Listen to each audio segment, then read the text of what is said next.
Hello and welcome to the France 24 interview. Our guest today is Mahbouba Seraj. She is a leading women's rights advocate in Afghanistan. She's the executive director of the Afghan Women's Skills Development Center in Kabul, where she joins us from. Thank you very much for being with us today.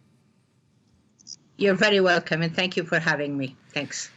You came back to Afghanistan in 2003 after the fall of the Ghani regime to the Taliban 5 months ago in August. Many Afghans left, but you decided to stay. Why? I decided to stay because I really believed deep down in my heart that I was needed in Afghanistan, especially at this time. Because I was one of the, the main, a very, how shall I say, the most senior advocate for women's rights in Afghanistan, and worked in Afghanistan for so many years since 2003. So therefore, I thought that this is the time that I really want to be by my people, next to them, and see what I can do. I'm sure there are going to be moments when they will need the help, the advice, the encouragement of a experienced person in Afghanistan that can get out, but is not going to get out, to be right next to them. And maybe I could be of some use. And thank God I have been staying, because I have been that. Right. So, obviously, since their return to power, the Taliban have taken a number of steps curtailing women's rights, from access to schools, to dress code, access to job, even travel restrictions. Among those measures, which one for you is the most important one, the one that has most impact for the daily lives of Afghan women? For the daily lives of the Afghan woman, I have two main red lines. One of my main red lines is education, access to education, to higher education. I mean, high school and the university for the girls.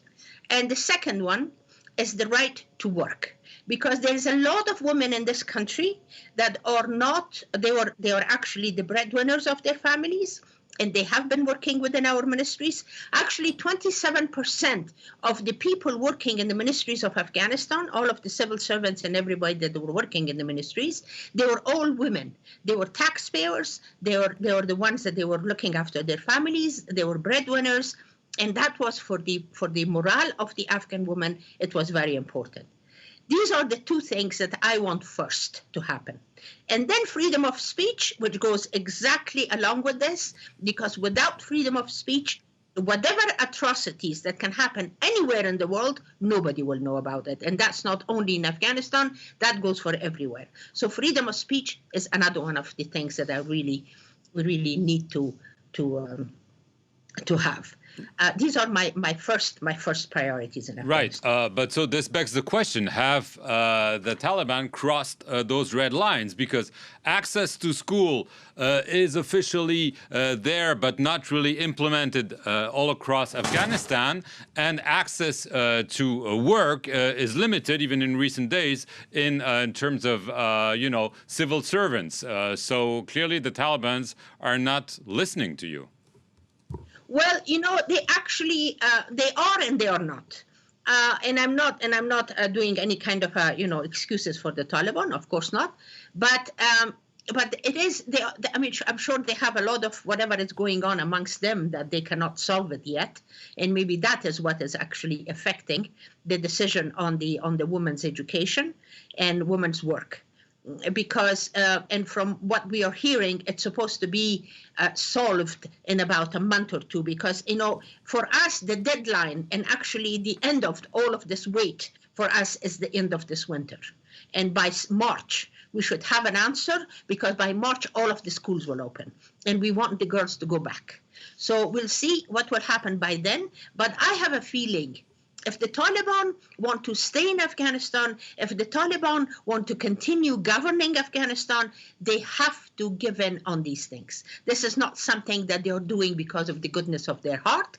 This is something that it's a must. It's done all over the world. It's done in every Islamic country. So Afghanistan is not going to be first nor the last. Right. We've seen women protesting in the streets of Kabul. Some of the protests disbanded by the Taliban.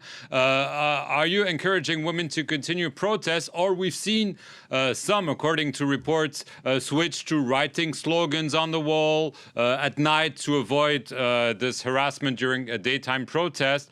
Do you think Afghan women should continue to go out on the streets and demand their rights? Or is it becoming too dangerous? Well, Afghan women, including myself, we all have to raise our voices, any which way we choose, whether it's by giving interviews, whether it's by writing, whether it's by going in the streets, whether it's by anything and everything peaceful that we can do that is not dangerous to our lives. We should continue. I am not for putting the lives of the Afghan women, the young women of this country, in danger just because it's going to satisfy, some people in the world, or they'll say, "Oh, well, look at the Afghan women; they are still protesting," or the Taliban saying, we can go on the streets and beat on their head." No, I mean, if they want to, they decide on how they want to do it. With the girls that I am involved with the ones, my sisters and daughters that I'm talking to, I am not saying do it or don't do it. I'm just saying whatever you think is right, whatever you feel like doing, whatever you can do, please do.